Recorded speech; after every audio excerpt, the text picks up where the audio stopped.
welcome to UK Versus, a better use of your hour than a 1 hour podcast on how to be an alpha male. We are joined, as usual, by Richard Plummer. We have special guests, Tim the Goat Keefe, and NNBA star Charles Barkley. How are you guys doing? The best. How about you? A lot better. Yeah. I've got doing all right. I've got my solo leveling Night Slayer blade that my partner's been working on me since June, and I am now ready for the product and to shop at Nats with a resin dagger. Kind of smooth. It looks dangerous. It looks sharper than it hopefully is. It is a lot. It is a lot duller than it looks, but I am hyped that it got done. Like literally, the trailer came out and they came down with it. I'm like, let's go! I am ready for preview season now. But yeah, I'm all good. As a Texans fan, I'm happy because the Colts, the Titans, and the Jaguars all lost. So, but yeah, all good. Awesome. So last week we were joined by the amazing Connor Middlegrass of the Dobbers, and we went over our best pick for characters in Standard. And I don't think Richard has still forgiven me for putting Godzilla -1 on that list. Well, yeah, I mean, if me and Connor picked our top 10 characters, and you put them all on a dartboard and threw 10 darts, and that's what you came up with. I stand by Krista being on that list. Krista was criminally not on anyone's list. But yeah, Godzilla -1 was a swing, but that's a different story. Today we're going to be going over the top 10 attacks in Standard, and we are joined by a current season regional winner, as in for the year, not like seasons, and by a avid player of the game and competitive superstar Charles Barkley, who have got some amazing lists to go through. Yeah. As before, the list of say rules, they are not ordered. It's just what we think the top 10 are. I expect there to be a bit more difference between the lists than there were last week. Yeah, I've got a lot less meme with my list, but there is one I stand by. Similar last week, there is honorable mentions won't be on the screen, but you feel free to talk about your honorable mentions because I know a couple of you had honorable mentions. Yeah. Shall we go in order that people gave me them, or shall we just go random? However you like. Well, let's start off with Tim, who was very quick to give me his list, and for some reason put spoiler warnings on it in a private chat. Well, I don't want to impact your list, right? If you the idea is that you come up with your list and then you look at the other ones. That's perfectly fair. So we have Walk the Dog, Deception Daggers, Trace Eyes, True 100% Unleashed, Tri-Gravity Beam, Falling Skies, Ice Sword Execution, Farewell Between Friends, Vast Hybrid, Khmer Kraken, and Risky Encounter. A pretty comprehensive list of some of the most powerful cards in the game. Yeah, I think one notable exclusions are cards like Battle or Release. I tried to pick attacks that more or less unique in what they do, give or take, right? I mean, obviously, Walk the Dogs is also a big pile of stats, but it's an extra obscene pile of stats, But yeah. Trace Eyes, there's no other Echo that's as free as Trace Eyes. There is one other attack that peels from their hand, but it's not near as good as Farewell or Tri-Gravity Beam. Falling Skies, the throw option, Ice Sword and Chimera Kraken are sort of uniquely good at taking out the opponent's board. Risky Encounter's crazy. Deception Dagger is I think the only we have Giant Bite Execution, but in terms of good commonly played attacks, Deception Dagger's the nice one to take out cards like Risky Encounter. And then True 100% is one of the few, like, in and of itself, one or two of these can end a game kind of attacks that we have. Yeah, it's very. I'll go with you. Yeah, I was going to say, obviously, there's. When I was doing this, I just went through the list on UVS Ultra and got my short list, which I think my short list was about 45 attacks. And interestingly, Farewell Between Friends was not on it. Clearly, not a card I've come across or played against or really thought about. So yeah, that's probably the most interesting one that stands out. Obviously, the rest are either in my top 10 or were definitely in that short list. Yeah, Farewell Between Friends, unfortunately you weren't at the regionals when we were going over the preview cards that we got sent by UVS at regionals. Farewell Between Friends came on the screen and we all just kind of lost it a little bit because it's Spirit Glass on an attack, but it's for both turns because it basically just says you can't play this card in my turn and in your turn. Get wrecked. Yeah, I've had a fair bit of a farewell between friends, catching me with Risky Encounter in hand, catching me with like a Walk the Dog sitting in my hand. That card it sits in your hand a lot, and then farewell says like, no, you're not playing Walk the Dog next turn. I'm going to go commit out now. Screw you. Exactly. Yeah, I mean, I think, look at it like Walk the Dog. I would question any top 10 list where that wasn't on it. I think there's a reasonable argument that that's number one. Yeah, I think Deception Dagger probably is still underplayed. Like, it's just, I think the graveyard hate on it is at an all-time premium with Risky Encounters, with combined firepower, with like Ghidorah doing things like ripping out 200% from their graveyard to stop them using them. The only one I would question is, because I was very hyped on it when it came out, is Tri-Gravity, because it came out and then it hasn't done anything. Like, the alt art was going for ridiculous amounts. People were very hyped on it, and then I've not really seen it being played outside of like maybe a one-off in sideboards and stuff. I believe it's being used as part of the package in Rodan's and Ghidorah's right now. It's part of the all mids package. It's part of what Ghidorah's doing. Oh, the all mids, that makes sense. But yeah, I was very hyped on it. I was running it in pretty much all my decks last season until I switched to Godzilla because I absolutely love it. But it just doesn't seem to have actually impacted the way I thought it was going to. Yeah, I'm pretty sure the Ghidorah that came second at the recent event was playing Tri-Gravities and obviously True 100s. They're all running True 100s. That's just it's a nuts card, especially now we have 4 checks. Yeah, I played in the Chicago case event the other day, and I ran into 2 Ghidorahs, and both of them were rocking Tri-Gravity. It's just a really devastating card when it hits. Being able to rip a card out of hand like that is just devastating. Yeah, and it has some deadlock built into it too, right? Yeah. Which you might not otherwise have that much of. Yeah. Yeah. No. Like I said, I know it's a decent card. I would be running it, but it's just I've not really seen the impact. But that's what I get for being outside the competitive sphere of locals play. Yeah. And yeah, Trace Eyes hasn't been seeing too much play recently, but it's still crazy. Like it's still Trace Size is like a little off the radar, but you still have to respect it, right? Any deck that can make good use of Trace Size is going to get a lot of value out of it. Yeah, Falling Sky is still one of the best finishes if you're doing that thing. Like, it's one of those cards that's your finisher, but also like your early game momentum poke if you need it to be. It's just lots of stats. Flexible. Yeah. Chimera Kraken. Sorry, my dogs didn't like Chimera Kraken. They want their vertical maneuvering equipment. They do. Yeah. We want to shut it down. Yeah, Vast Hybrid. Like, there's so many assets now that asset hate has also become at a premium. Like, whether that's Kate's vertical maneuvering, Iden Box, no matter, whatever. And like, it's not embarrassing stats. It's commits their best thing and just says, makes you a little bit safer for next turn because they've got one less resource, whether that's like, you commit their best defensive or you commit their best offensive. And, if it gets momentum, has a really nice momentum ability. So it's just like a really, really nice package that, again, probably just doesn't see as much play as it should do. Yeah, and in a deck that can run both Chimera and Risky Encounter, the fact that it might bait a high black out of them, like maybe your attack lineup is otherwise mostly lows, but you have Chimera and Risky Encounters, and they want to save highs for the encounters, but here's the Kraken, like, what are they going to do? Take it? Like, give you the +2 speed out of your momentum? And 6 damage is still nothing to sniff at, even if we are looking at now 10 damage attacks. Yeah, can't complain about 4 high 6. Mm-hmm.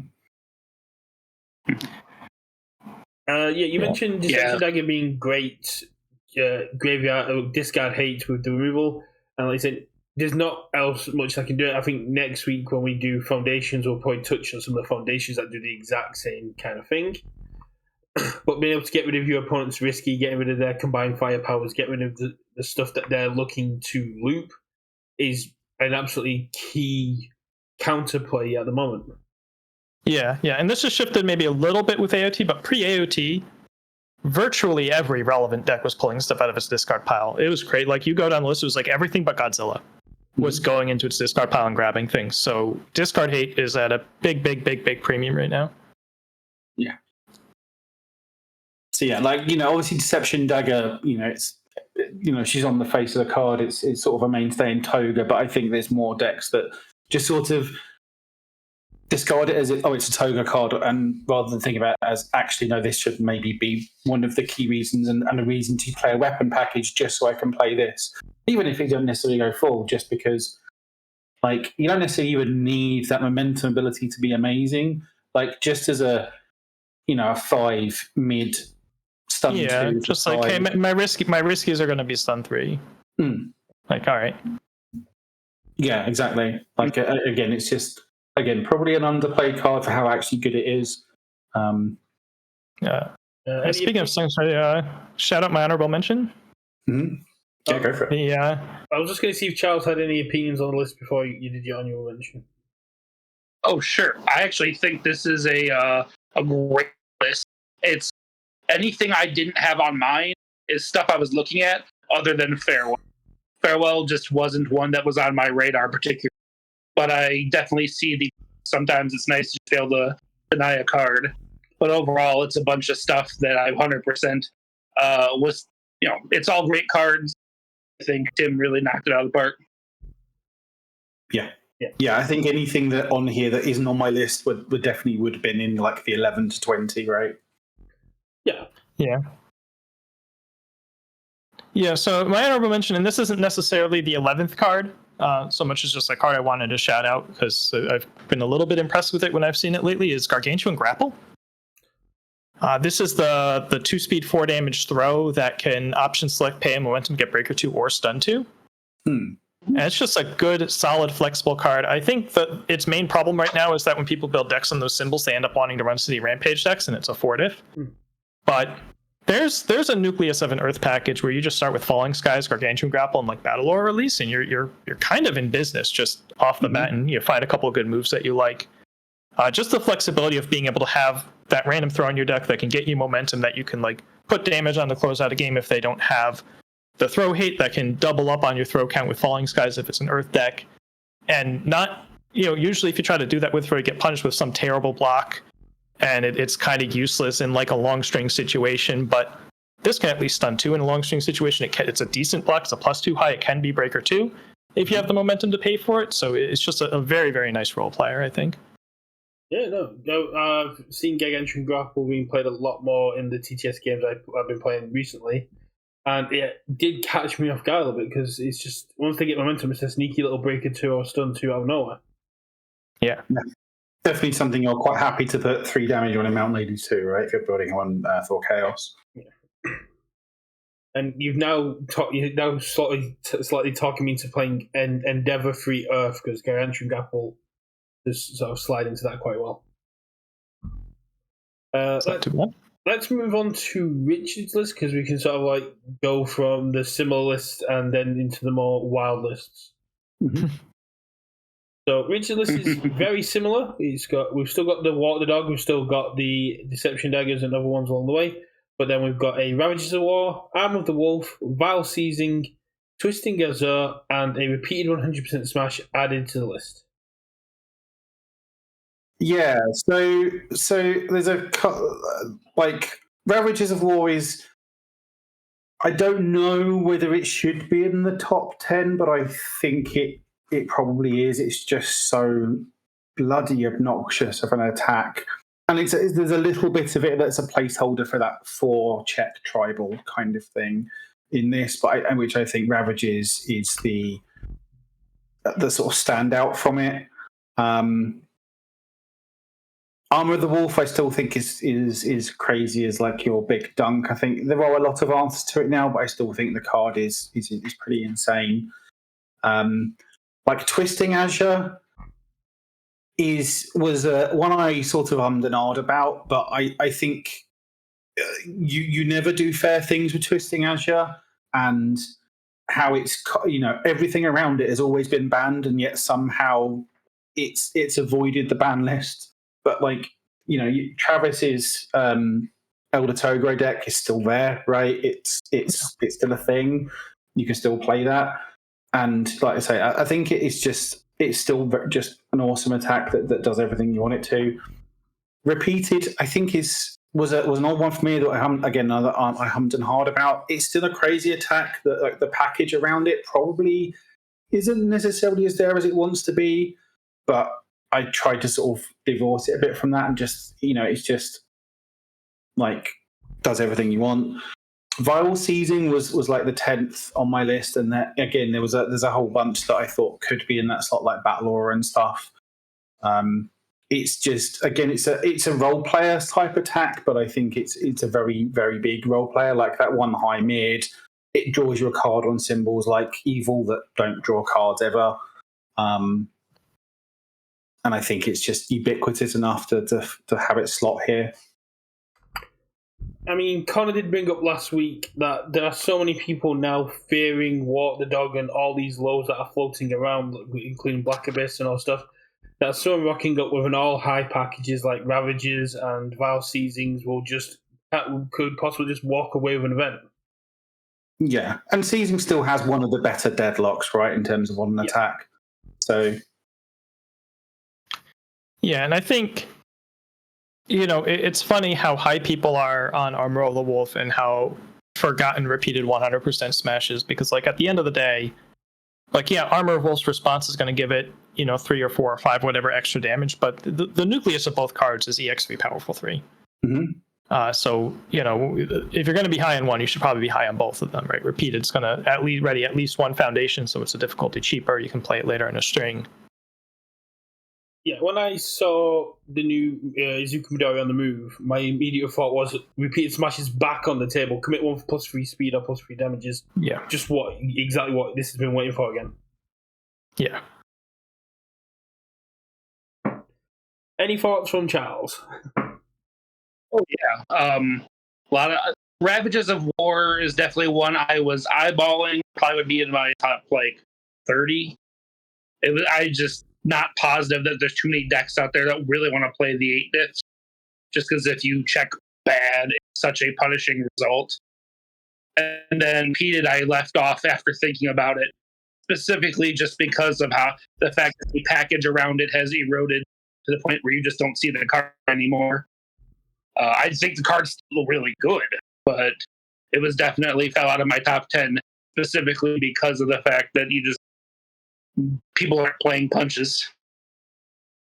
Yeah, I think there are a couple of decks that want to be playing Ravages. Like obviously there's your Smilings of the world, but like I think we've seen some like Inasas doing the 4-check tribal stuff. So I think there's going to be more that branch out into that sphere and sort of engage with what that's doing. And I think Ravages is one of the reasons to do that. Yeah. Oh, yeah. Sure. Karasu absolutely Definitely think there's. Karasu gets to pop off with it because he gets +1 damage, rips a block out the way and says you have to deal with this. Will be interesting to see how the Tekken decks, if they were able to interact with Repeated Smash, because they are very punch tribal as well. True. Yeah, I think with Ravages, I'm kind of I'm sort of in the boat of I want to see more than Smiling and like, Inasas. We don't know how real Inasa is off of one result. It could be pretty real. It could be one result. I want to see other decks. I think if I'm going to play a 2x of a 4-check attack that's high difficulty, it's probably Unexpected Consequences in terms of tearing a game open. Right, if I'm going to turn my whole stage sideways, possibly, I want to make sure that the game's ending this turn. Yeah, that makes sense. Twisties have just always been a threat, and now we're getting more and more actions in it, and I don't think it shares any symbols with the Vestige cards at the minute, so wielding 1 for all isn't that big of an issue with it. Mm-hmm. But if all we need is one good character that can pop off with Vestiges and Desert, and then we're in some trouble. Yeah, it's a good piece for the Death Turbo Mill deck. The just pick the character you're going to put on this. It could be Wolfwood, it could be any number of things, but it's just like risky encounter, all the combined firepowers, all the stuff that you remove when they hit your discard pile, the trigger the combined firepowers, maybe find some other action that cycles itself, put some twistings in. Find a way to put speed on it. I think we've seen a little bit of that with like Vash actually running that kind of a deck. Yeah, But yeah, it's still around. It still scales up. There's the new action that's on fire. The one that can give it EX2 stats and momentum. Yeah. Surprising Strength is a very, very good card. I was playing against a Amajiki player who I believe was... No, it's Fire, so it can't be Amajiki. I was playing against someone on TTS who was looking to give like Ravages or one of the big attacks, just give it a Surprising Strength and just go, yeah, die. Oh, it was Klaxo playing Big Mouth Titan. He was playing 4-diff Tribal and he just wanted to get a load of momentum and then just say, yeah, here comes a 2020 attack. Yeah, Big Mouth Titan's my Spotlight deck. It's a pretty good budget build for Spotlight if you're looking to play if you have some Spotlight events and you don't want to spend a bazillion on the high rarity stuff to play Smiling Big Mouth's not too bad. Yeah, Big Mouth uses this. Yeah, this is a very diverse list, similar to Tim's, very, very powerful cards. I'm pretty sure anything that wasn't on Tim's list is like in the top 20, top 30 of Tim's list. Yeah, I mean, with deference to Kevin, I probably need to bury Twisting Azure Inferno a little bit, but other than that, right? Because a lot of the time when you're not doing the action pop-off stuff, I think it's overrated. Yeah. But if you're doing the action pop-off, this thing's a 5 mid-12, that's a different story.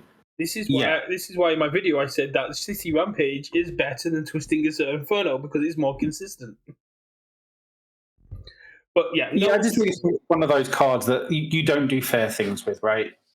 Like it was fine in Younger Toguro, but wasn't like crazy.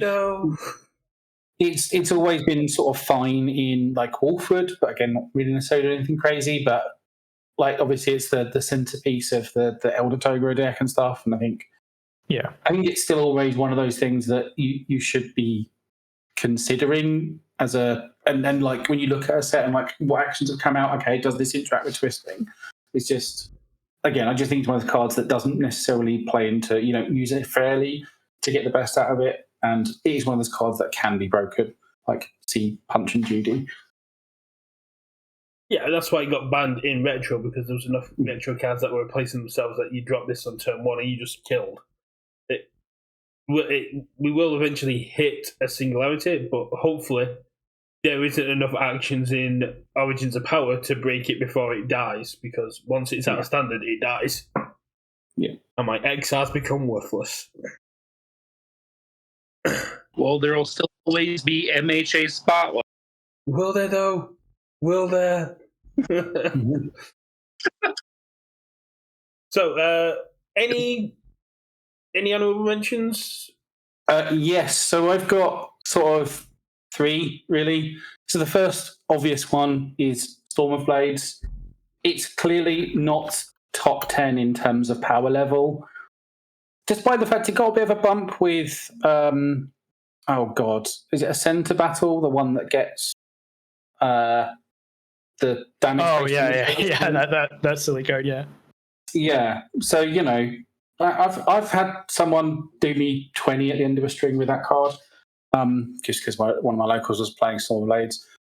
But for me, it's not clearly not top 10 power level, but it is top 1 in terms of most fun cards in this game. Yeah. I love Storm Blades, obviously.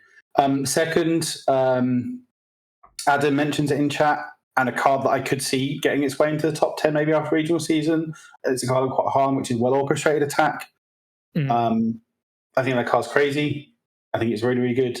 I wasn't ready to put it in the top 10 just yet, but I could see it. I think it's just like, a 5 high potato that draws 1 or 3 cards. Like, I don't know what else you want from a card, really. And then my third were the sort of a little bit of a category of cards, which are the really, really, really powerful cards, but in one deck and one deck only. So this is like Rabble Rousing that just sort of makes back go 4 work. Sure. Phantom Threat basically is unplayable outside of Mirio, but crazy in Mirio. I Oh, Chaco 5. Okay. Yeah, I don't know. Someday I'll build that just to try it out. Seems fun. Yeah. But yeah, those are really, really powerful, but they are very, very, very like restricted in terms of where they go. So they sort of didn't make it. Like Phantom Threat may be the only one that might have crept on here, but yeah, I mean, Phantom Threat is very powerful because it has that responsibility as well. But unless you can change its zone, you're not getting the full potential out of it. Kind of goes back to what Tim was saying about twisting Azure. Unless you're doing the responses as well, you're not kind of getting the full use out of Azure, and not too many decks can do that. Let's move on to Charles' list then, if no one's got any more thoughts on this. Yeah. So with Charles, we get a complete deviation of some of these cards. So we still keep Walking Dog, we can retain Arm of the Wolf, we can retain Seizing. True 100% is back, Trigravity is back, Rejuvenating is now in, Ignited Arrow, Lightning Rod, and Double Spirit Blast. And I've always been hyped on Double Spirit Blast. I love Double Spirit Blast. I think this is a lot of cards that people kind of overlooked with AOT, and Lightning Rod has always been very powerful, especially because it shares some characters with Risky. Any thoughts from you, Charles? Yeah. Oh, my philosophy. What cards do I see in Standard that make me go, "Oh, I'm losing the game this"? For the most part, a lot of these are, your Walk the Dog is 1,000,000 damage, and it plays through, draws more stuff. Your Armor of the Wolf, huge game ender, very likely if you're seeing this on like turn 3, turn 4, you good chance you die off of it being the string. Vile Seizing not particularly that zone. If you're in Deadlock, it is just seeing this card alone in someone's discard is enough to make you go, I probably shouldn't ever go into Deadlock, because that Deadlock is enough to lose you the game. True 100% is both a crazy block and 1,000,000 stats. I've lost a number of games just because it's like, it ends up being absolutely gigantic out of nowhere. You got your Tri-Gravity Beam, which we were just talked about earlier. Ripping a card out of hand is absolutely devastating, especially if you're actually trying to play the game and not, play like the play one pass where it doesn't matter as much. But it's definitely just a backbreaker. Rejuvenating Smash, another one that going up 2 health, 2 light, 2 hands, 2 cards in hand, very often is a game changer. If they're fishing for that kill, this probably gets them there, and then the EX on it alone is often, I've lost enough games to it. Twisting, same thing. There's 1,000,000 decks that can add damage to it, and each of them gets good value out of the card. It can really be easily abused with all the action stuff, and then people like Wolf would just turn it on immediately. The card, one of them is bad, it's hard to block. 2 of them, you're probably done for the game if they have anything more to chain out. Double Spirit Blast, actually the same principle. Being able to turn it and play it once and add 1 to their block mods, as long as you have anything to string out, you are 100% not going to be blocking much there, especially since it's block mod chain. Very little that interacts. I think the card's criminally underrated right now. Light Rod, I think, really is the card that made Mikasa nuts. Well, one of them. But the big thing is, I playing in the against it recently. Lightning Rod, being able to fetch up 2 more foundations on a turn, commit those to draw into more stuff, was absolutely nightmarish. You got so much value out of that. And then there's other decks I can easily use that and the 2 free foundations to do a turn 2 that they might not necessarily have been able to do so freely. And Ignited Arrow is just a card I personally think is always amazing. You are almost guaranteed to either get a new attack off of it, or they're going to eat it for whatever damage you're throwing onto it. People don't want to block that card because they don't want to see what you fish up. If you're playing any deck that's trying to fill your graveyard, easy way to do it, just because if they do block, you get to mill until you see an attack. Who knows how many cards? That's I play a lot of Byakko card alone. Yeah. I would say this is a Byakko card. Oh yeah, it's such a Byakko card. That and like Wolf, both things I played in a lot. Where it's like, well, I'm sending a 2 for 7, 2 for 8. Do block and take them, give me more, or do I get 1,000,000 damage off of it? Either way, I'm getting something I want. Oh, see, I was thinking the evil side of it. You're just looking to fill your discard up with as many combined firepowers as you can. So the next attack you drop in just goes, yep, you've just messed up, mate. Mm-hmm. Yep. So my first takeaway from this list is that, man, I hate Ignited Arrow. I don't know. There's just something about that card I do not like. It's just always felt like it's just not punishing the opponent enough. I do respect the fact that it does have a place in some decks. Like I have played it occasionally. Like I built a Storm of Arrows in Endeavor 3, and it's a ranged weapon, so it's the thing. But yeah, I don't know. I just one of those cards I've always had a bee in my bonnet about just not rating at all. But I'm a judgmental old man, so.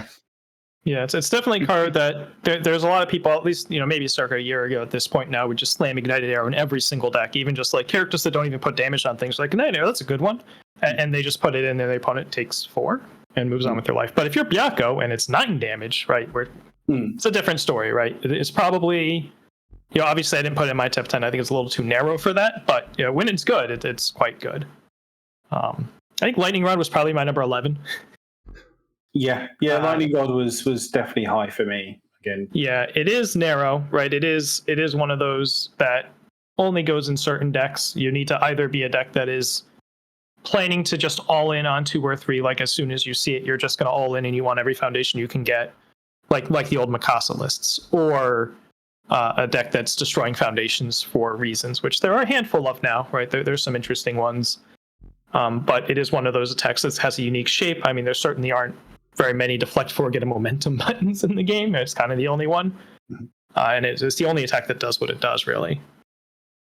I've always been very hyped on Double Spirit Blast. When I was playing Elder Scrolls Life, I immediately slammed that in there because you're essentially going, here's a 7 mid for 4, and then here's an 8 mid for 4. Then I'm going to play every single turn and make sure my other attacks get through because all your stuff's getting +1 block to +2 to its block mod.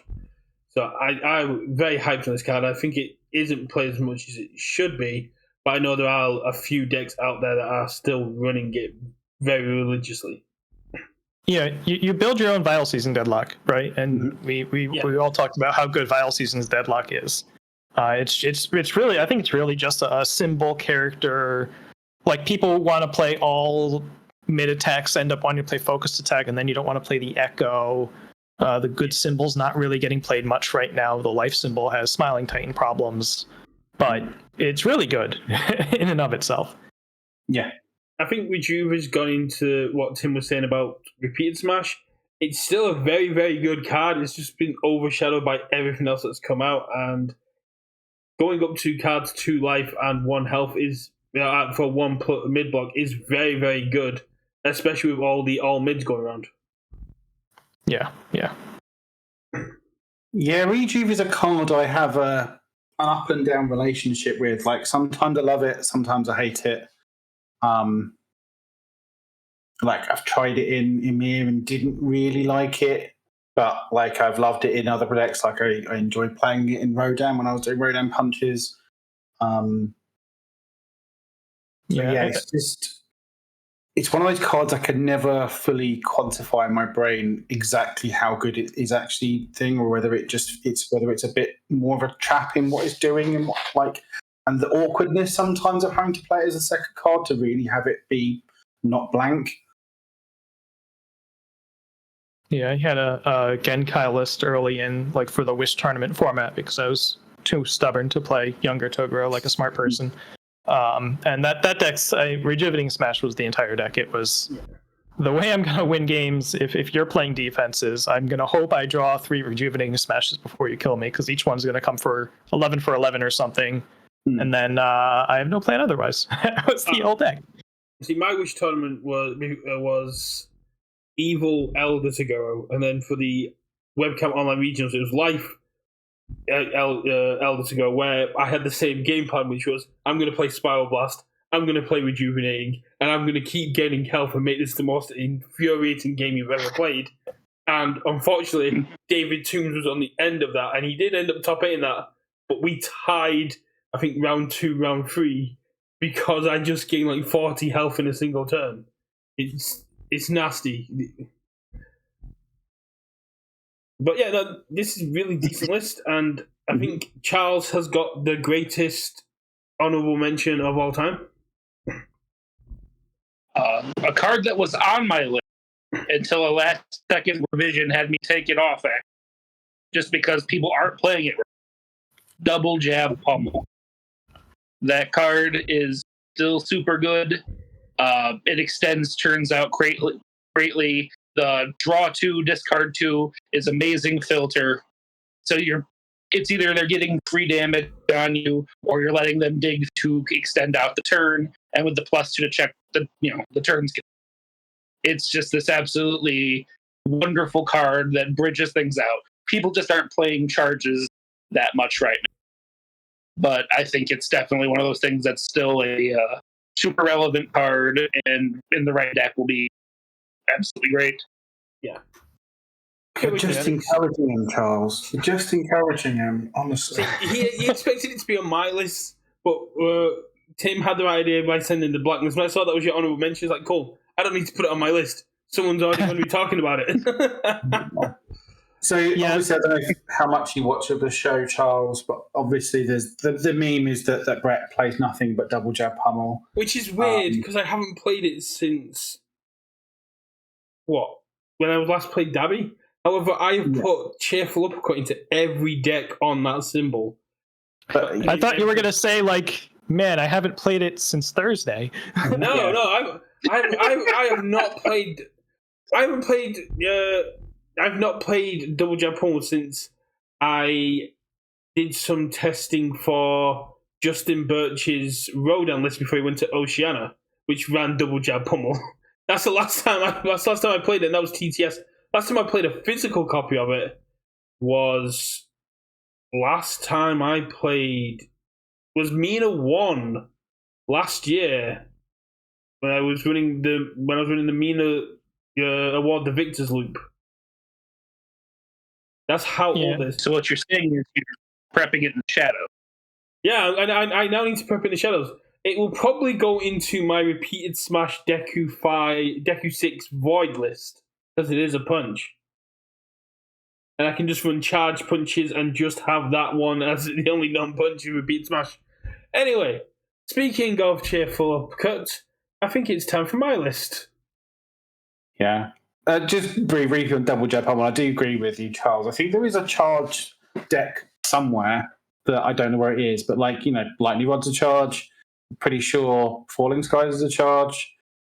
Obviously, you got the Double Jab. Yeah. I think you just need to find enough, you need both stats, I think, is kind of the issue. There's a lot of characters that can give one or the other. Yeah. But, if you're playing Lightning Rod into Double Jab Pummel, you need to be doing more than just boosting speed or just boosting damage. I will always be the butt of this meme. Have you ever played Twisting Gazette and Double Jab Pummel together? I think the only person that's going to get that more than me is Ashley. I did see a couple Air Rodans running it. That's the main, because I did a little bit of digging to see when I was trying to put my list together. Does the card actually see any play? And the most it's a couple Aerodans, things like that had it on their list. Yeah. I think one of the first Girl Power lists I put together was Gran Torino, just because I thought that'd be fun with Lightning Rod and Double Jab and Falling Skies. Right. So you know what's an air charge? Hold on, I have to mention my pet card. Gusty Buffett is an air charge. Yeah, that's a cool one. Dude, Gusty Buffett's so good. I love that card. There's lots of air charges coming. There's lots of just charges coming. And who knows what we're going to get in AOT2 as well, because we're probably going to have another butt ton of attuned cards coming in that are all weapon charges. But I'm going to let Richard brace himself, because my list, I think I've only got 2 cards that match anybody else's on this. If all the dogs on your list, then it's invalid. I kept Walk the Dog because, yes, it is objectively the best attack. Farewell from Friends remained on the list because I think it's absolutely nuts. And then I went with Cheerful Uppercut. Great defensive card, especially when you're looking at all these high-cost attacks now. Adding 1 to their progressive can just shut down their turns if they check bad. Blue Flame Torment, absolute beast. And because everyone's running high difficulty attacks, it makes it a bit easier to play. Attack Titan attacks, it gives you +1 to your hand size. If that it goes down, and you've always got a 5 diff attack ready to go if you want to drop enhancers, if you want to keep your attacks going. And it makes Beast Titan an absolute monster to deal with. Violent Betrayal, because that thing can hit ridiculous numbers very quickly and can end games out of nowhere. Unexpected Outcome is an absolute monster. Being able to hit your opponent's best card, not only removing it, but then being able to play a copy of it when you after this attack resolves, just basically goes, you've been sculpting for 3 turns, let's see what you've got. Titan Armbar. Titan Armbar as a 7 diff 5/5 just lets you go, all my attacks get +2 damage this turn. It can just turn strings that were not going to be doing much, or if you want to run these low diff attacks, everything's getting +2, and it's on the infinity symbol. It just gets to dominate. Yeah, this is the try to make Kamui playable card. Is that what this is? Actually, I've seen this being running Krista, because you get to just make this a stun free, and then all your attacks come in with 2 damage. Titan Cliff, we're running lots of 6 checks. We want to do lots of cycling, and again, I've been playing a lot of Krista, and she just does fun things with Krista. And because of all the new Furies, weapons, and charges, Giantification Swing, turning that momentum to +1 to all your checks, as well as having -2 to your opponent's next check on defense, especially on this all mid, it's a very powerful card. I think this has been criminally underplayed since Girl Power, and I will stand by that. I love Giantification Swing. I'll let you 2 other guys cook before I rip into it. Yeah, I'm not the biggest proponent of like -1 prog, right? There's some obviously this is what we were talking about Twisting Azure Inferno. If you're not spiking up the damage with the action card thing, the fact that it gives you -1 prog for like mediocre stats is not that exciting, right? And Gigantification Swing is kind of the same thing, but the on-block response is very nice. It's not a bad card. I don't know if it's top 10 card. I will say Attack Titan were on my original thought processes of, well, what's really good? Titan Cliff, I have a guy who plays 6-check tribal Godzilla, and that card routinely is just frustrating to play with in that pool. Just watching as he goes and digs up whatever he needs. He does the same thing with Mount Lady. That card's really, really good, and I think people don't talk about it enough. Those are the Gigantification would probably be, I agree it's underrated, but I don't necessarily think it's in the top 10. But I definitely was just thinking, yes, it is a better attack than people give it credit.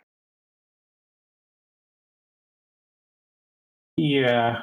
So Blue Flame Torment was certainly one I considered for my top 10. I can get behind Blue Flame Torment. Yes. Attack Tide Attacks, I think is okay, but it's only 5 speed for an 8 diff, and that's sort of my beef with it. And sure, you get an extra hand size, but it's only 5 speed for an 8 diff. Like, Well, yeah, once it goes down, it's a 5 diff. sure. But you've still Yeah, got to play the I think it's like a Beast Titan only card. Anytime that Beast Titan plays that card, I'm kind of happy for the free Toga trigger. I have been running this quite in Godzilla and like dropping it as my first attack, then just building out and going, cool. Now I've got this ready to go whenever I need to when I get enough City Rampages to make it matter. Do they not Uppercut, attack I it? don't know, because it's you. And again, I don't think it's top 10, but it is a very nice defensive ability. But there isn't too much combo going on at the moment, and that's sort of one of the main things it's really good at doing. And obviously with Mikasa getting a bit kneecapped, it probably might have been like a good answer to what she was doing, but it sort of lost a bit of value there. Again, not terrible, wouldn't put it in my top 10. Again, Violent Betrayal is just a whole bunch of stats for an 8 diff. I'm not sure I want to just play a whole bunch of stats. I mean, sure, you maybe flip some things, but sometimes there isn't stuff to flip. It's not horrible, but not something I want to play. Unexpected Outcomes is, again, that could have been the sort of place of Ravages on my list in terms of like the high difficulty attack that actually makes that package worth playing. I think it is very, very good. Titan Armbar, I mean, sure, you can give all your attacks plus 2 damage, but what attacks are you actually playing after you check a 3 after playing a 7? All my free diffs. Sure. Yeah, I mean, there's like somewhere out there's some model of a deck that's like, I'm going to play 6 of these mega high diff moves, and everything else is going to be a 3/3. Yeah, And I'm going to play some stupid stat boosty character, and we're going to try to make that work. yeah, and the one that made me hype on it was Krista. So someone sat there and got like 12 counters of Krista, and they went Titan Armbar, stack of 6, stack of 6, stack of 6. Like, here's all my and they just keep dropping all these massive attacks that I know got 3 extra damage, and it's a stun freeing Krista as well. I had fun with that theory on it, just because when you're throwing all those 3 diffs after throwing one big attack, burn most of their resources, and you have a million wall counters, each of those coming in for 8-9 really makes an opponent go cringe. Yeah, I take the point in chat about Gargantuan Bellow. I think this is a little bit better than that, and we're a little bit more armed with the kinds of like 3 difficulty cheap attack spams you'd want to pair with something like this. But yeah, still overall, I mostly think of it as a card I want to be able to cheat into my card pool first and foremost. Yeah, I was gonna say this is the. It's also, I'm probably going to run a couple of copies of it in my Dabby 1 Reversal Retro deck, because I can block with it, and then all my attacks get +3, get +2, and they all get +3 from Dabby, and that's a +5. The meme gets stronger. Tiny Clef, it's a good attack, but I think it feels a bit like a role player and doesn't quite hit the heights, I think, to get into the top 10 for me. Again, I agree with the stuff on Dueticration Swing. It's solid, possibly a little underplayed. It's very 4 speed mid is my issue. I mean, sure, it's kind of 6 speed mid, but like, fine. 6 speed, but yeah. It's just very mid to me. So that's sort of the thing that puts me off it a little bit. Probably the sort of thing you might play as like a cheeky 1 or 2 of in a list. I don't think it's like the centerpiece of a list. No, it's definitely a setup card, but it's one of those things that you're making your Riskies cheaper, you're making your Data Deception Daggers cheaper, you're making your Lightning Rods cheaper, you're making all your other game plan a lot cheaper, and it just because it's a charge itself, it pairs into Double Jet Pummel and all these other things that you can just have a very long string where you had to commit no resources. Yeah. Yeah, It's terrible. It's just not something I'd put in my top 10. Yeah, that's yeah. fine. I mean, for what it's worth, you can also make them cheaper by just not playing the Gigantification swing and playing on, no progressive going in. But then they haven't. Then you either get the damage in one less attack. Yeah, but okay, 5/3 pay a momentum to do 5 damage, and obviously you can put stats on with your character and stuff, but like it's very easy to get caught up in like doesn't count towards prog and making us be more valuable than it is. I mean, Risky Encounter was going to be on my list, but when I saw it was on pretty much everybody else's list, I was like, yeah, no, there's no point hashing it out a third time. But I am still in two minds about taking Dabby 1 Risky Encounter 2 regionals, because turn 2 it lets me go, I've only checked foundations. Cool. Here's my 4 high for 20 throw. Let's go. Because I just get to pop 3 foundations and go up to 10 foundations, and let's go. They block, take 10, key on the swing back. I mean, it's it goes with the tray size talk, right? And if the deal with tray size and Risky Encounter in the same concept is probably pretty tricky. Yeah. It's one I need to mess around with, but at the minute, the other one that was probably going to be on here was Coordinated Strike. The amount of weapons that are now floating around the card pool, and the fact that we've got Deception Dagger being played everywhere because of Combined Firepower and Risky. I think Coordinated Strike is an absolute sleeper card, and I would happily play that thing on a 9 knowing it's coming in for 14 damage. Yeah, Coordinated's a bit too mid for me, and a bit too, you really have to get the setup. Like, it's obviously very, very similar to Big Freaking Explosion, right? It's sort of basically the same sort of thing, which also hasn't done anything. But you need momentum to trigger big, which means... What are you saying, Charles? Oh, Jester has made a couple top... Yeah. So it's not nothing. So it's definitely a more respectable deck than I think people are giving credit to. Just to playing BFE, then?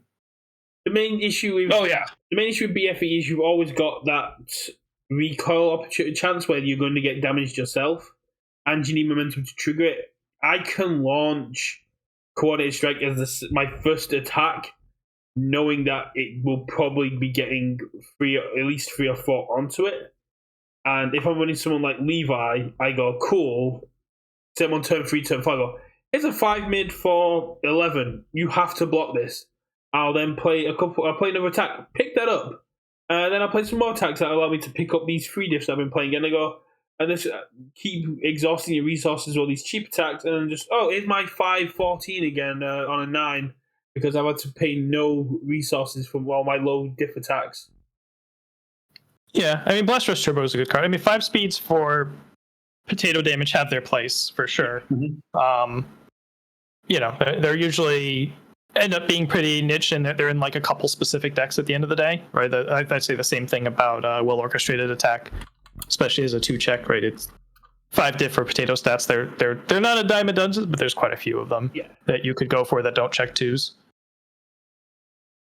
The main reason I put Violent Betrayal in here is because Klaxo's been running it, and he was able to, I think, on Endeavor 2, pop this off as a 20/20, like turn 3, turn 4. That you basically was like, yeah, you can't really stop this. Just both players built to 12 or something. He had a lot of damage pumps, and he was using things like Surprising Strength. So you then get to give it EX and are powerful. So he was able to essentially make it a butt ton of damage that put you on the back foot the entire way. But just like last week, my list was more highlighting cool cards than my actual top 10, because if I put my actual top 10, we would have been chatting about the exact same cards all day. Yeah, I guess one card that surprised me, and maybe I was expecting to creep onto someone's list, was Pressing the Advantage. Yeah. Just because it's sort of, Nuevo 1.3 million, and 1.3 million was always one of like the premier kill conditions, and set one and earlier matters, right? And obviously this is that, but also has targeted committal and also has EX, so the speed no longer is sort of a problem. Obviously we've not seen it done anything yet, but I feel like that card has enough going on that it should do. The problem that Pressing the Advantage has right now, I think, is that if you can play Pressing the Advantage, you can play Farewell Between Friends. And, unless you're going to play 6 or more 5/2s in your deck, it's like, they kind of fight each other for slots. I'm vaguely surprised nobody... Go on, Charles. I'm vaguely surprised nobody had Mid-Stub Despair on for similar reasons. The card sees a ton of talk, and it's one of the more sought after in the set. But at the same time, I personally just didn't value it enough to put it on my list. Even though ignoring progressive is really cool with all the big attacks, you still have to hit with it. I think Midst of Despair falls into what Richard was putting his honorary list of cards that are really cool in specific builds. If you're not gaining health, if you're not doing what Midst needs it to do, you kind of sat there going, yeah, it's cool, but I don't get to utilize it for this. I'm able to pop off and gain life and hit with it. Yeah, after Ymir and Overhaul, it gets thin. Yeah. Yeah, it's like Overhaul obviously can play it, but feels very Ymir heavy. And even then, sometimes it's not the best attack in the Ymir deck, right? So I think it's really good, but it didn't feel like it's top 10 just because, again, partially to the narrowness. It's criminal no one mentioned Recovery Goal there, because it's throw for hit and life gain for the ability. Yeah, I mean, Recovery Goal is playing a different game. Yeah. He's trying to play solitaire, it's whatever. I'm pretty sure Richard Bassendale has got 4 Obsidian mitts ready for regionals.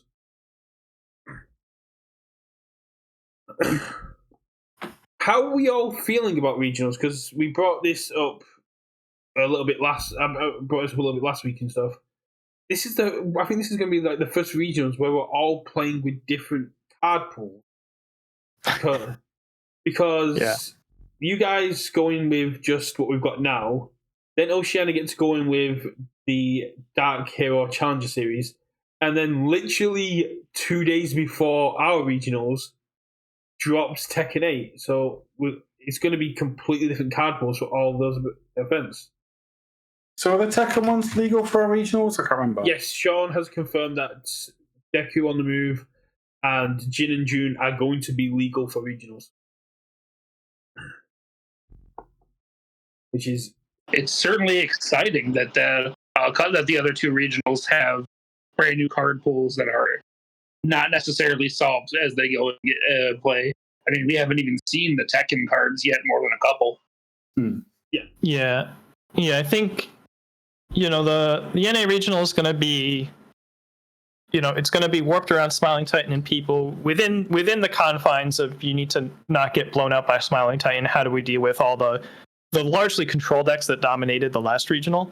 Emir's around, but like outside, and like obviously Attack on Titan added 300 cards to the format, and there's a bunch of City Rampage decks now, but it's like the triumvirate of Smiling Titan Rampage decks and Rodon, Ghidorah, Elder, Control, and people trying to navigate those 3 things. And I would be, depending on how that turns out and how people react to it in the following regionals, it's possible that just continues to be the same no matter what comes out. Just depending on how those things shake out. Yeah, I definitely need to get some practice against Smiling Titan now. Or try playing Smiling Titan myself, because you've put the fear of God into me with it. It's not like, it's one of those things where it's hard to say that it's like a competitive problem, but it's definitely if you're not building, if you're not packing, 4X pageant, you're not doing everything you can to make sure that you can stop Smiling's giant dunks, or if you just have a ton of normal speed hate, but like a lot of normal speed hate, so that you can, maybe go first, build out really big, and be able to block a couple things sort of naturally. If you're just like playing a deck that hasn't thought about Smiling Titan, then it can get you can lose pretty one-sidedly without really having any say in the matter. What you're saying, it sounds like if Smiling Titan draws hot, say you build out a 5, you keep 2 in hand, and there's got ravages, and they check 6s. You go, yeah, cool, I die. Yeah, I mean, it's not even you have to draw hot, right?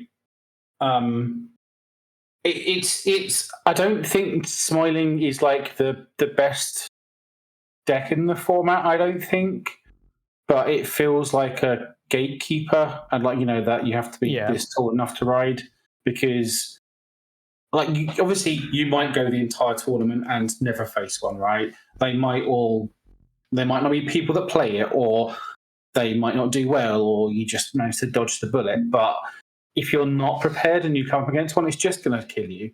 So what you're saying is it's kind of like the all no foundations mimic list or Ricky's Mount Lady 2 list. If you're not prepared for it, you kind of get messed up by it. It's a bit more Nomu to me, I think, or maybe more Ochako 2. Yeah, it's a little like Ochako 2 is not a bad comparison, where like sometimes it just killed you. But yeah, it's not too hard to recognize what goes right. You just imagine in your head, okay, on turn 2 they're going to go first, and on turn 2 they play 12 speed 12, and then on turn 3 they play 2 12 speed 12s, and then on turn 4 they play 10 speed for 16 throw. And are you still alive? Because if you're not still alive, then you probably need a different deck.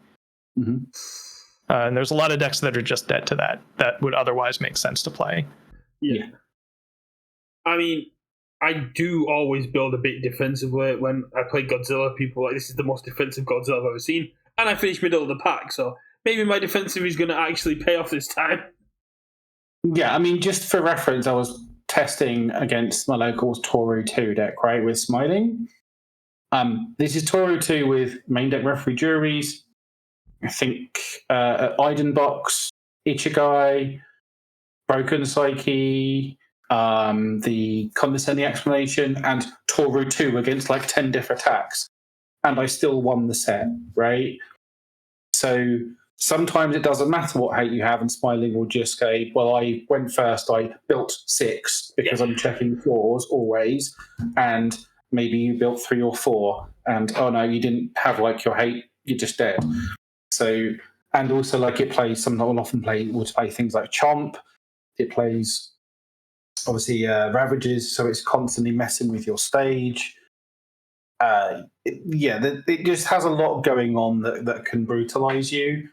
And there are variations in the list. Like I think, like the deck I was testing with was just ripped off from what Tam was playing. When he put a video out about the list he took down one of his qualifiers with. But I think the list that was playing in the webcam event recently was pretty different. Was doing a lot more backup oriented things. But if you haven't tested against Smiling, you definitely need to. You definitely need to know how it plays, and therefore how you either need to build your deck or play into it. Well, I'm going to have to grab a list and play a little bit this week, because I did play Beast Time this week, and I was like, that's really cool as long as I can build 3 foundations. And now I'm looking at going, Beast Time just gets wrecked by Smiling Time because you can literally not outbuild her. Yeah, that's definitely the problem. You're just, if you can't go over Smiling Titan, your deck's probably not worth bringing into anything competitive. Mm-hmm. So my head's going, a 7-hander can outbuild. It's like, but a 7-hander also dies in 2 turns. Yep. Yeah, and then step 1, we found something we feel okay against Smiling Titan with. Well, what do we do? What about the rest of the format? What do we do about Berthold and Reiner and Mikasa and Levi and Toga Free and Ghidorah and Rodan and Godzilla? So there's a lot to play, but like a lot of the other ones are obviously doing a more sort of fair game plan. Right. Yeah. Whereas you can have certainly more within generic the normal bounds of what we're used to. I'm starting to see why Eaten by the Bearded Titan is being played a lot more, because you just go, yeah, -3 speed to that. Even if I'm committed, I'm not taking that. But -3 sometimes doesn't matter because it's coming in for 12. So it's like, okay, cool, block it on a 9, bozo. Yeah. Like, yeah, you need resets or, yeets or whatever you like. Citywide Crisis. Or you need or you need like multiple of those, like -2, Yeah. -3. Yeah, you need like printed reset plus a -3 speed button, right, or something like that. There's like a list of maybe a dozen cards that are actually help you block a Smiling Titan move, and then there's another list of cards where if you have 2 of these, you might be able to do something. This sounds like something. This sounds like a video that needs to be made. How to deal with Smiling Titan. How has nobody made this video yet? Yeah, and sometimes they play their 8 speed 8, and you're sitting there with your like referee, jury in hand or whatever, and then they just go, okay, pass, because they know it's coming, right? So just wait until you do it, and then they'll give it the +4/+4. Yeah, they play unexpected outcomes, scout your hand, take your best move out, look at your referee, jury, you go like, oh, that's nice. How do you feel about 10-8? Yeah. Yeah. 10-8 is still something you need to deal with. Yeah. Yeah, exactly. So yeah, again, I would say you need practice against the deck, or at least understand what it's doing. Yeah, it's going into resources and. It doesn't sound like a deck I need to play against. It sounds like a deck I need to play, so I understand what it's trying to do, so I can understand how to defend against it. That makes sense. Reasonable. Yeah, so long as somebody's actually going to beat you. Right? This is where I'm going to play. I'm just going to get owned by every single person I play against. I have got a local qualifier next week, and I have got a new locals this Thursday if I can go, which I'm really excited about, because Bristol, which stopped supporting the game, has restarted events because there was the people that were in the area kept asking if they're going to do it because of Attack on Titan. That's really, really cool. I see that as, again, another W for the company, that people are going to stores that had abandoned the game and going, yeah, we want to play this. Can you support it? Yeah, maybe don't bring Smiling Titan to the new group. They might not last. Yeah. You say new group though, but some of them I've already played that, and they're not the. Okay, all right, they're not going to be mad. Okay. No. Yeah, I try not to break people's backs when I'm going to a store or anything like that. That's how you discourage people from playing for more. But I need to practice. Hey, everybody. See, this is the issue I had with Keyforge. I showed up and I won all the events, and people just stopped turning up and playing. And then, with universities, you can't always do that. But yeah, showing up with Smiling Titan might not be the best idea. I'll show up with Joker. Joker's fun in a different way. Shout within and say, hey, do you mind testing against this, or me testing with this because I want to practice for XYZ competitive? I'm just going to show up with one of the Clash characters and go, let's go. But yeah, I mean, obviously the other answer, Smiling Titan, is just kill her before she gets there, right? So, but yeah, you will probably, if you go first, you will have 3 turns at least. Yeah. But going first also allows them to sculpt their hand, and it's like, because like I said, they're always going to be trying to build 6, so they're all just probably going to sit there one card in hand going, go on, kill me. Yeah, they might build 5. It depends. They could build 6 good ones, right? They could build invincible bodies. It depends on what they're playing. There's a wide range of like defense versus 6 checks, and what shape that defense takes that these decks will play. You know, because obviously people. I'll let you finish, Tim. Yeah, so it's like 6 checks are good for her, right? And she plays an 8 diff, checks a 6, commits exactly 1 foundation because Smiling Titan's going to ready. Then that's just a completely free 12 speed 12. Yeah, or just commits the battle arena. Yeah. See, what this reminds me of was when Odro 3 was around, and people were just like, how do you deal with Odro 3? Like, you just have to survive the first 3 turns. You have to get your resources to the point where you're handling all of the stuff they're throwing. Yeah, I mean, 10 speed 16 throw is no joke on turn 4 or 5 either. But and Ojo, the good Ojos could still kill people later on. But it's a very similar, like, kind of like when Ojo was around. It's not unbeatable. Like, even, the event that Ojiro was sort of the big boogeyman, like 1-topped or something, and it's probably going to be the same kind of thing. But it's it's similarly miserable, where sometimes you There's just only one die. good player who's played 300 games with Smartat, and that's just going to come and get into top cuts and then get smacked down in top cuts. Yeah, maybe. That's how it usually works with Rodro, unless your name's Nathan James, where you just dominated top cuts as well. Because the man could not see Texas Smash turn 2. But yeah, I mean, if we've got nothing else necessarily on the sort of this competitive season, I don't know how you guys feel about maybe chatting about the announcement and video we had during the week. Yeah, sure. I think it's so the announcement being the restructure of organized play. Yes. Okay. So yeah, I think going to skirmish, as long as it's optional for stores, is definitely a good move. Just because it gives something that's a little less threatening. Like local qualifiers are supposed to be this entry level tournament thing, but from most of my experience, people weren't really treating it like that per se. Just because there was just enough sweatiness to make it so it's like if a new player came, they're just going to have a pretty rough time facing a bunch of big nasty decks that they don't have the cards for. I don't think that the idea of it being a new player friendly format is necessarily bad. It spooked my locals quite a bit, and I had to like, well, it may or may not be something we have to worry about, guys. But I definitely popped off a discussion in my local chat. Yeah. I mean, that's sort of my takeaway from it is that like the scrambles, like it's definitely a name of all time. But then that was one of the main concerns from like my locals chat was that the article sort of implied they were prescribed to be Spotlight, and they were like, we don't want to do Spotlight. And if you then watch the video, they're very clear that it's, although they're encouraging it because it's new player friendly, it's very much up to the LGS, which is sort of what it should be. And so I literally had to, because I couldn't bother to type it out, leave a lot of bloody voice messages on the locals channel explaining it. Partly because obviously I got to see behind the curtain a little bit when we had the chat with Josh and on the call. So I was able to sort of say, actually, no, this is sort of what it means. And although I thought it was a good article, good video, some of it was not necessarily the clearest. So I just kind of TLDR'd it for them. I think overall.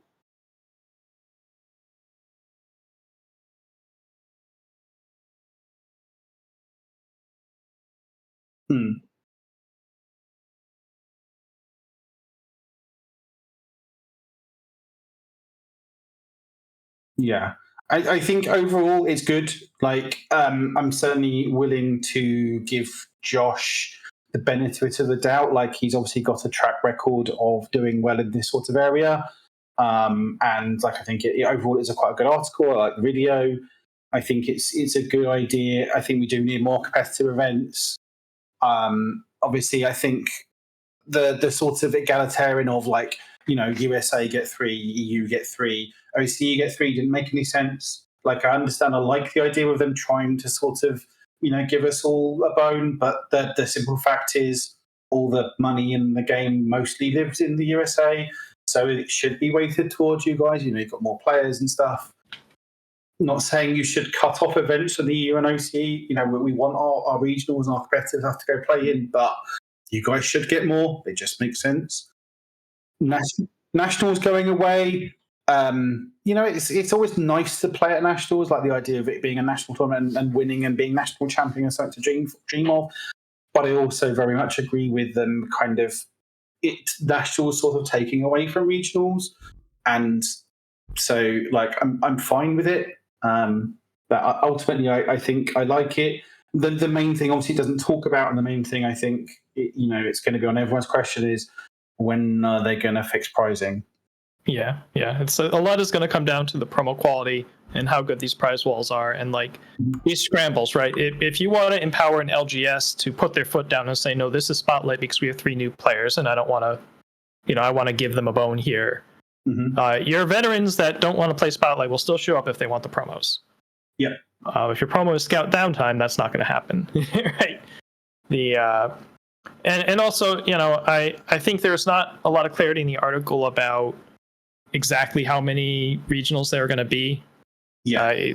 I think a lot of people are thinking there's going to be like 1 per region per month. I think that's probably a lot to expect. They're visibly struggling to run the events that they have on the schedule this year now, right? I don't think anything has been announced on time this year in any sort of timely manner at any point.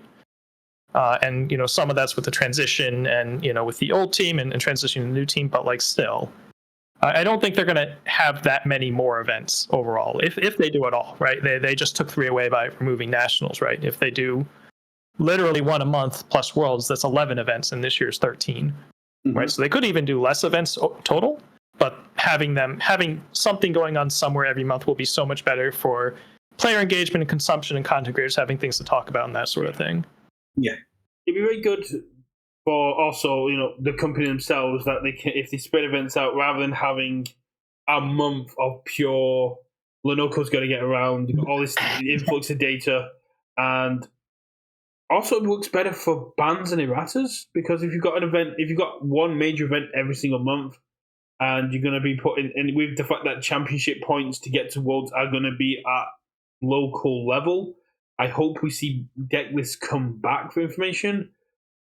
So it's going to mean that they get a lot more influx of data to help go with, well, this was an issue in January. Before February's event, we need to tackle this, this, and this. So, like Smiling Titans here, if we had an event in September, and it's like, oh, Smiling Titan dominated this event in September, before we get to October's event, we're going to errata Smiling Titan. I think that's pretty decent. I do want to see mainland Europe get something because it was supposed to this time. It all fell through because Brexit's a bitch. That's the best way to put it. But mainland Europe is a complete untapped resource, and I know there's players out there. I know the Spanish players out there. I just talked about the Joker, but they're currently talking about playing Joker and the Joker combo themselves because they're a mad group of players. So I think getting events out there, and as I put in the creators chat, we have an Attack on Titan set coming next year. Getting one in, I'm not even going to try and pronounce the name of it, the town in Germany that inspired all the towns for Attack on Titan, just making it a whole Attack on Titan event because, as Josh said in the video in the article, these are no longer going to be regionals.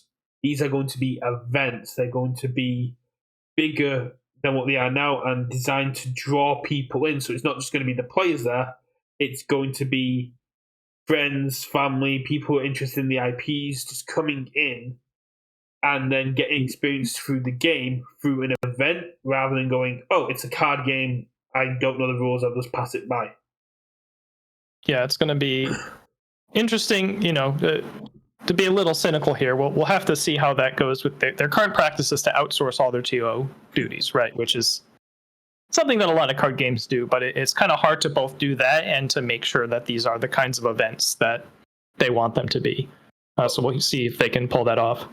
To Sean, and Brandon, these events have been really, really good. Yeah, as I said, that's the key thing here, right? It's the how they work with local TOs. Like, I don't think it's realistic to expect them to, they might run some of them in the US.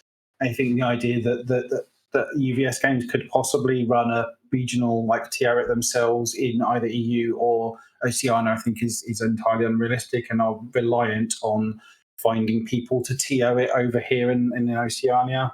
And that's going to be a big tricky one. I think we'll always almost certainly have one a year in Sheffield, right? Assuming we get them in the EU. But it would be nice, to have the mainland EU guys have an opportunity as long as there is the market there and there is a TO there that wants to run it. it'll be nice for me to not have to drive like 5 hours to a regional and actually have one like more sort of London area. I would love to get one in Hastings or Southampton or Wales. Yeah, or even like at something like UKGE, the UK Games Expo would be a great place to host one. So there's options, but it's finding that TO engagement, and that's, I guess, behind the curtain stuff. I mean, they are trying. They did try to get into MCM May because we found out when we went to the summit, because I brought that up myself, and they just got priced out, and that's just because, sue me if you want, ReedPop sucks, and since they've taken over MCM, it's just become very corporate based. It's not as good as it used to be, and I've not been to one in about 7 years now, because it's just not as good as it used to be, in my opinion.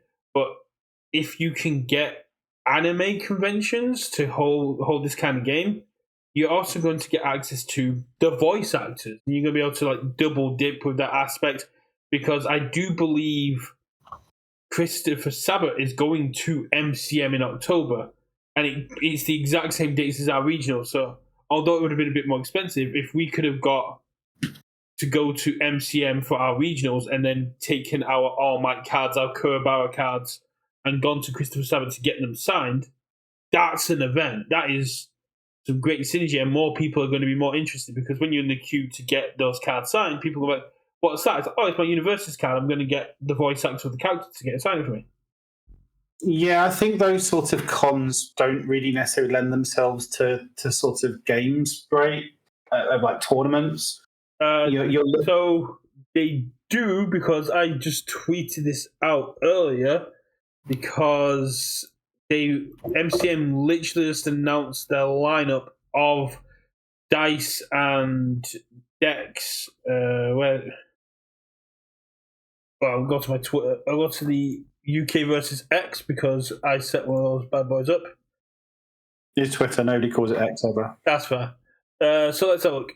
Dice and Destiny. So they've got Lorcana Championship, Magic the Gathering Commander Sealed, Magic the Gathering Commander, which is a free-to-play event, Yu-Gi-Oh! Constructed with prizing, Pokemon Casual with a trade and play pool, a One Piece casual event, which is £5, and they're also running free tasters of the new Critical Role Candela Obscura RPG and the After Dark RPG, and they're running them all weekend at MCM, so Friday, Saturday, and Sunday. Well, colour me wrong then. It wasn't, but again, it might be a price thing. It might be, again, finding a local TO that's happy to do that sort of thing. But it 100% it clashes with our regionals, which is a big factor. But it's a shame just to see nothing there, because there are stores that go there. I know Firestorm goes. I know Magic Madhouse goes. It's a shame that we just can't get our foot in that door. It's one I've been, but I know a lot of people are hyped up on European Games Expo, which is the biggest one in Europe outside of Spielessen. But MCM brings in hundreds of thousands of people, and just if we get siphon off a fraction of that with exposure, it's going to be good. But that's not an OP thing. That's just me ranting again about getting it into conventions. I've been doing it for 2 years, and I'm not stopping now. Yeah. But yeah, overall, like, I think it's a good announcement. Obviously, it's a shame we've got the 17th different OP system in 17 years, but like, hopefully this one sticks and it's good. And yeah, it's just relying on the scheduling of the events and them fixing pricing to make them better, and what are they actually going to do to make them into sort of mini Universities cons, so to speak, rather than just tournaments. Tim and Charles, what do you think about the prize wall, and what would you like to see on the prize wall? Because I know at the first Worlds in Vegas, there was a prize wall, and it had retro boosters, it had figures. What would you want to see on that prize wall? And Tim is already... Yeah, and those guys. And also some promos on said price wall that sort of went missing, and very quickly. Who knows where they went? Tim, I still have my Summit deck box UVS sealed with all the sweets still inside it. I've been meaning to do something with it. I don't need it. Is that candy still good? I hope so. But yeah, it's got all the candy. It's because I've now got like the Berserk deck box, and I've been considering trying possibly selling. I'll see if someone who's got the solo leveling dual guard deck box will do me a trade, because the UES one is nice, but it's not a solo leveling box. Yeah. But yeah, I think things like that, like deck boxes and obviously, but also maybe like, they could have an Attack on Titan manga book or something on those lines, or like a Blu-ray, or, just some other sort of things that tie into the sort of IPs they've got. I mean, heck, what they could do, because they might have a better relationship with things like voice actors, is, hey, person who voices X character in this show, can we send you 10 copies of your character card for you to sign and send back to us? And there are 1,000 points on the prize wall, right, or whatever. Well, or there's like one at each regional. There's probably a bunch of things like that they could do, and maybe they've got like better relationships with them. At the Vegas Worlds, Kyle Phillips did have a pile of the Nats promo charge up that he could sign if people didn't have anything they wanted to be signed. So yeah, can you sign a few and we'll put it on prize wall. I would absolutely kill to get Alec with some soul leveling stuff signed. I know there's people that didn't get to go to Worlds that really wanted to get some stuff done by the voice actor from Hawks. And that's but same thing for an event. It'd be a case of you put those promos on the prize wall because the voice actor's there. So you go, yeah, come get a promo charged up or promo electric jolt because Kyle Phillips is here. Go take part in the side event, pick up a card, go get it signed. Yeah, I could see some prize wall exclusive alt arts that, again, provided they look good. And anything, random IP related merch. Get some copies of old Teenage Mutant Ninja Turtle video games, right? That people seem to like. Get the is it NES one? The game that's impossible to beat. That's your side of it. You just put in NES there with the Turtles game going, beat this game, million side prize wall tickets. Honestly,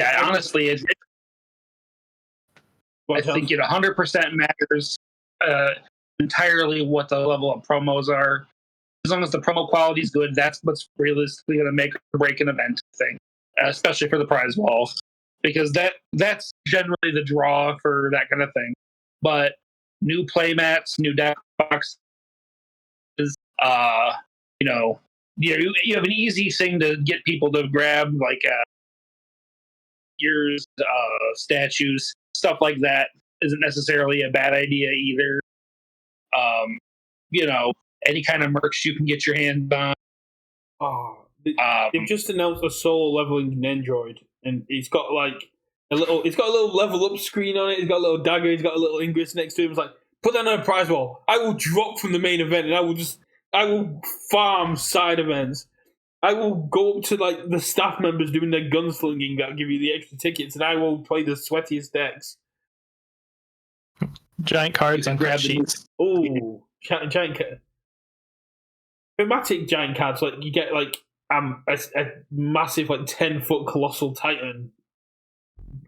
Go on. I think giant cards always do well. That's another big one. Easy thing to throw up if you love uncut sheets. There's plenty of stuff that they have access that will draw people to and be very exciting for people to grab. Mm-hmm. It can't feel like there's nothing on the wall, which that's the thing if that's what happens, that's what you go there and there's nothing you want to spend your tickets on. With the announcement, we also did get a massive W for the company that people have been asking for that hardly anyone's noticed or mentioned. An official sort of retro ban and errata list is actually on the website. You can actually go and look up what cards are errated, what cards are banned, and you don't have to go through all the Excel sheets or go for the Discord. You can go to the website and you can literally find the retro ban stuff now, which is really cool. That's nice. That's nice. That's actually a big thing that they should have had for forever, and it's good that it's more easily accessible now. Yeah. Rather than having to go and search for it. And no longer will I get my retro cards that I randomly find on eBay and go, ooh, I'm mature. That card seems really cool. Just to be told, yeah, that's banned. That is mega banned. That's very, very banned. Yeah, that's the deck you didn't need to play Foundations in. It's like, oh okay. But yeah, I think as I don't think we've got too much else we can chat about, so we can probably maybe call it a stream there, guys.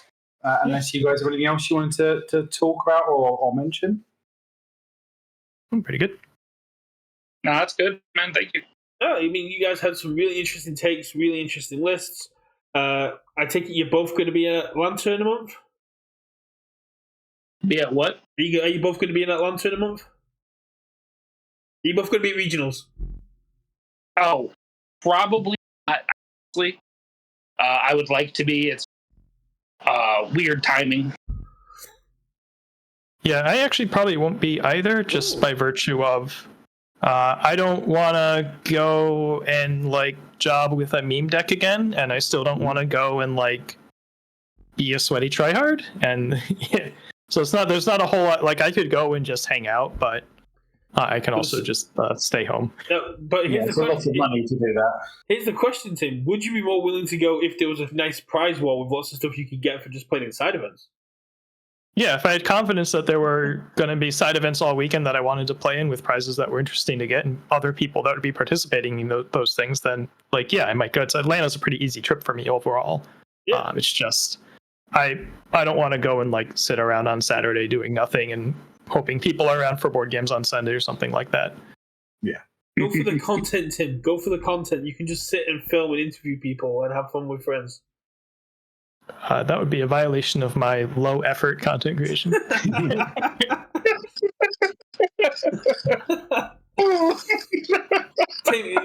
Tim Keefe puts in the least effort but has the highest success rate.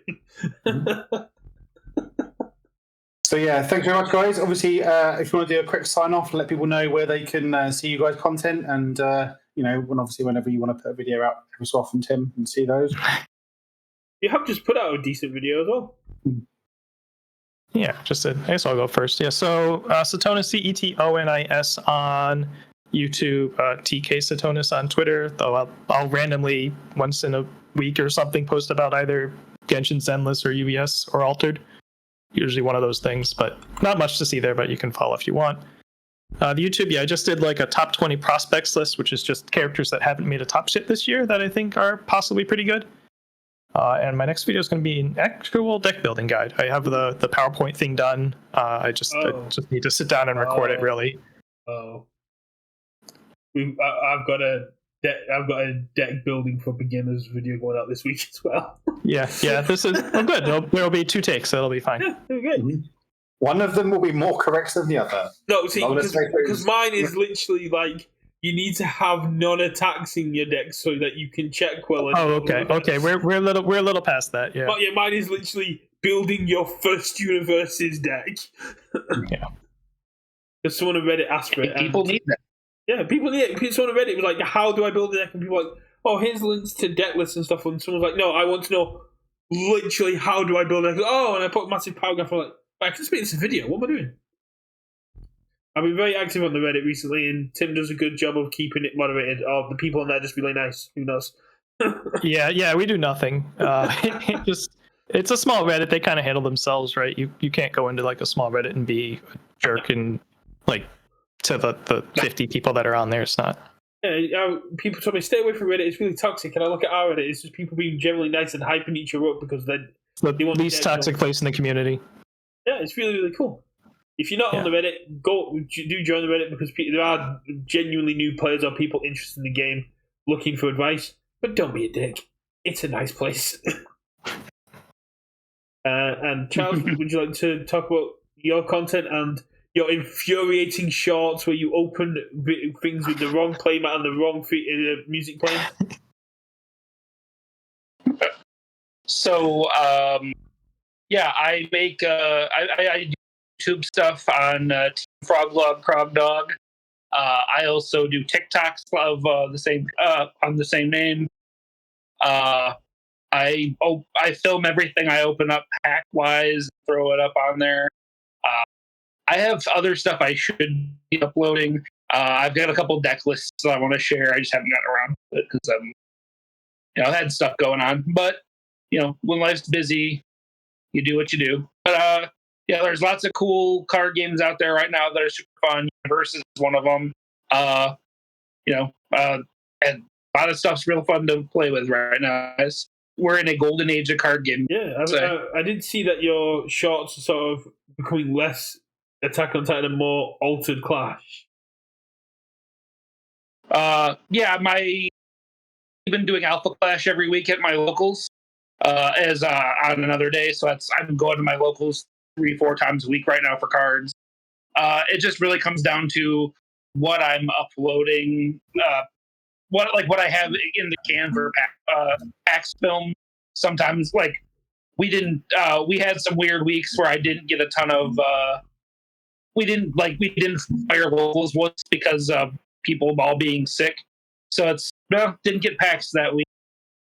But it just comes down to what I have on hand.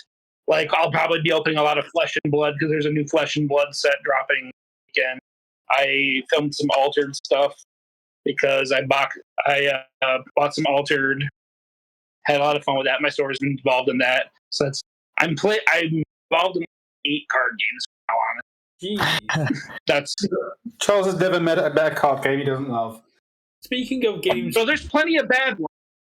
Speaking of games that are not universes, you've been playing an interestingly named game this week, Richard. Yeah, so we'll do the usual sign off. So obviously, everyone watching on Twitch, thank you very much for watching and joining in. Obviously, if we're watching on YouTube, thank you very much for watching. Do all the usual things like comment, subscribe, all that stuff. Really helps the channel. Obviously, go follow Tim and Charles on their respective channels. And obviously, very much thanks to Tim and Charles for joining us this evening. So the usual sign off is my game of the week. So I played a classic of Ra. So this is Dr. Reiner Knizia's arguably his best game, or at least probably is one of his most famous ones. A very old game that has a very shiny new Kickstarter edition that you can see in the picture there. I had never played this game before last Monday, because a few weeks back I would have made a list of went through Board Game Geek and the top 200 and which of these games have I never actually played and want to give a try? Just because our local board game cafe has a bajillion games. So I'm like, which one of these going to give me a go? And I'm like, okay, Ra, I want to give that a go. So I did, and it's really, really good. Certainly one of the better, if not the best, sort of auction-based game I've ever played. It's a very slick auction system with a sort of set collection and a bit of push your luck going on. A pretty simple, but a really, really nice game and a lot of fun. And I just really enjoyed it. Fully recommend Ra. And like I said, that new sort of Kickstarter version is ridiculously overproduced, but also, but feels really nice. It looks good on the table there. Yeah, it really is. All the pieces are really nice. You see that Ra statue, the blue and with the red stuff on the side. When you want to start an auction, and you sort of, so what you're doing is you're grabbing a tile from the bag and putting it into the market effectively, and you take it and do that. Or you can grab the thing and sort of slam it on the table and call Ra and you start the auction. And that thing is so very satisfying to pick up and slam on the table. It is chunky. And all of those tiles are just plastic and the stuff's printed on, and that bag is huge full of these things, and all the little kind of scoring chips, these metal tiles. It's very Kickstarter-y, but a very nice addition to the game, and just a really, really slick and really, really, really nice game. Obviously, the whole Egyptian theme is complete nonsense, as is most of Dr. Knizia's games. They are maths puzzles with a theme pasted on top, but a really, really good game that I can thoroughly recommend. And so that does it for this week, and we'll the next one, guys. Peace out. Thanks, guys. Bye.